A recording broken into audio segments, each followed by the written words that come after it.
আজি বছৰৰ শেষৰটো পূৰ্ণিমা আৰু এই বছৰৰ শেষৰটো পূৰ্ণিমাতে পৃথিৱীৰ নিচেই কাষ চাপিব চন্দ্ৰমা। আজি বিৰল মহাজাগতিক পৰিঘটনাৰ সাক্ষী হ'ব সমগ্ৰ বিশ্ববাসী। আজি নিশা আকাশত দেখা যাব কলমন, কিন্তু এই কলমন ক'ত ক'ত দেখিবলৈ পাব জনাইছো সবিশেষ। আজি বিৰল মহাজাগতিক পৰিঘটনাৰ সাক্ষী হ'ব সমগ্ৰ বিশ্ববাসী।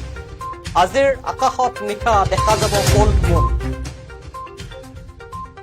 আজি বছৰৰ অন্তিমটো পূৰ্ণিমা আৰু এই অন্তিমটো পূৰ্ণিমাত পৃথিৱীৰ নিচেই কাষ চাপিব চন্দ্ৰমা।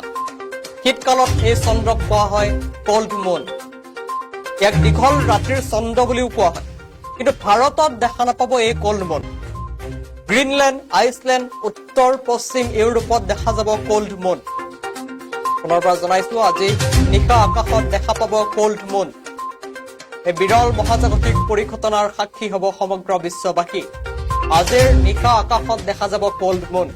আজি বছৰটোৰ শেষৰটো পূৰ্ণিমা আৰু এই শেষৰটো পূৰ্ণিমাতেই পৃথিৱীৰ নিচেই কাষ চাপিব চন্দ্ৰমা।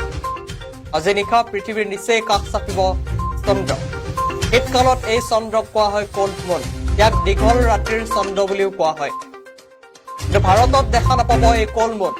গ্ৰীণলেণ্ড, আইচলেণ্ড, উত্তৰ পশ্চিম ইউৰোপত দেখা যাব কল্ড মুন। এই বিৰল মহাজাগতিক পৰিঘটনাৰ সাক্ষী হৈ ৰব সমগ্ৰ বিশ্ববাসী। আজিৰ নিশা আকাশত দেখা পোৱা যাব কল্ড মুন। আজি বছৰৰ অন্তিমটো পূৰ্ণিমা, পৃথিৱীৰ নিচেই কাষ চাপিব চন্দ্ৰমা। শীতকালত এই চন্দ্ৰক কোৱা হয় কল্ড মুন বুলি।